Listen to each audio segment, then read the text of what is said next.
ಕೆಲವು ಬಾರಿ ಈ ರೀತಿಯಾದಂತ ಘಟನೆಗಳು ಹೇಗೆ ನಡೆಯುತ್ತವೆ ಹಾಗೂ ಜನರಿಗೆ ಎಂತಹ ಸಂದೇಶವು ರವಾನೆಯಾಗುತ್ತವೆ ಎಂಬುದಕ್ಕೆ ಇಂತಹ ಒಂದು ಸನ್ನಿವೇಶವೇ ಸಾಕ್ಷಿ. ನಮ್ಮದೇ ಆದ ಉದ್ಯಾನ ನಗರ ಅಂತಾನೆ ಕರೆಸಿಕೊಳ್ಳೋ ಬೆಂಗಳೂರಿನ ವೈಟ್ ಫೀಲ್ಡ್ ನ ಕುಂದಲಹಳ್ಳಿಯಲ್ಲಿ ಇರುವ ರಾಮೇಶ್ವರಂ ಕೆಫೆಯಲ್ಲಿ ಆದ ಬಾಂಬ್ ಸ್ಫೋಟದ ಬಗ್ಗೆ ನಿಮಗೆಲ್ಲ ಗೊತ್ತೇ ಇದೆ. ಆದರೆ ಇದು ಹೇಗಾಯ್ತು, ಯಾಕಾಯ್ತು ಅನ್ನುವ ಅನುಮಾನ ಎಲ್ಲರಲ್ಲಿ ಕಾಡ್ತಾ ಇದೆ ಅಲ್ವಾ.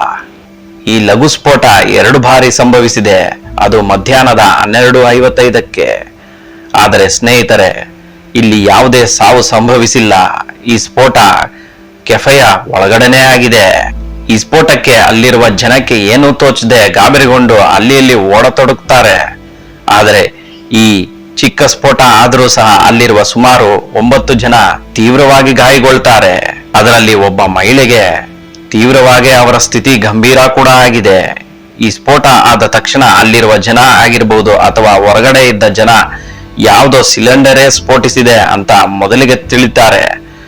ಆದ್ರೆ ಅದರ ನಂತರ ಅಸಲಿ ಕಾರಣನೇ ಬೇರೆ ಇತ್ತು.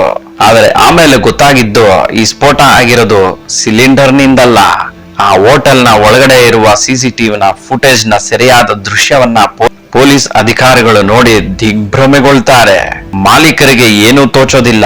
ಆದ್ರೆ ಆ ಸಿಸಿಟಿವಿ ಫುಟೇಜ್ ನ ಪ್ರಕಾರ ಯಾರೋ ಒಬ್ಬ ಅಪರಿಚಿತ ವ್ಯಕ್ತಿ ಒಂದು ಬ್ಯಾಗ್ ಅನ್ನ ತಂದು ಆ ಸ್ಥಳದಲ್ಲಿ ಇಟ್ಟಿರುವ ದೃಶ್ಯ ಸರಿಯಾಗಿದೆ. ಹಾಗಾದ್ರೆ ಯಾರು ಈ ಅಪರಿಚಿತ ವ್ಯಕ್ತಿ, ಹೇಗಿದ್ದಾನೆ ಅನ್ನುವ ಎಲ್ಲಾ ವಿಷಯಗಳು ಇನ್ನೂ ಪತ್ತೆ ಹಚ್ಚಬೇಕಾಗಿದೆ. ಇನ್ನು ರಾಮೇಶ್ವರಂ ಕೆಫೆಯಲ್ಲಿ ಕೆಲಸ ಮಾಡ್ತಾ ಇದ್ದ ಸೂಪರ್ವೈಸರ್ KV ರಾಜೇಶ್ ಅವರ ಪ್ರಕಾರ ಒಬ್ಬ ವ್ಯಕ್ತಿ ಬೆಳಿಗ್ಗೆ 11:30 ಗಂಟೆಗೆ BMTC ಬಸ್ ನಿಂದ ಇಳಿದು ಕೆಫೆಗೆ ಬರ್ತಾನೆ. ಅಲ್ಲಿಗೆ ಬಂದು ರವೆ ಇಡ್ಲಿ ಅನ್ನೋ ಆರ್ಡರ್ ಕೂಡ ಮಾಡ್ತಾನೆ. ತಿಂದ ನಂತರ ಕೈ ತೊಳೆಯುವ ಸ್ಥಳಕ್ಕೆ ಬಂದು ಒಂದು ಬ್ಯಾಗ್ ಅನ್ನ ಇಟ್ಟು ಅಲ್ಲಿಂದ ಪರಾರಿಯಾಗ್ತಾನೆ. ಸರಿಸುಮಾರು 12:55ಕ್ಕೆ ಕೈ ತೊಳೆಯುವ ಸ್ಥಳದಲ್ಲಿ ಸ್ಫೋಟ ಸಂಭವಿಸುತ್ತೆ.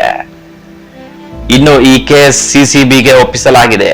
ಸ್ನೇಹಿತರೆ, ನಮ್ಮ ಭಾರತದಲ್ಲಿ ಎಲ್ಲೇ ಬ್ಲಾಸ್ಟ್ ಆದ್ರೂ ನಮಗೆ ತಕ್ಷಣ ಆಲೋಚನೆಗೆ ಬರೋದು ಯಾವುದೋ ಭಯೋತ್ಪಾದಕರೇ ಈ ಕೃತ್ಯವನ್ನ ಮಾಡಿರ್ತಾರೆ ಅಂತ ಅಂದುಕೊಳ್ತೀವಿ.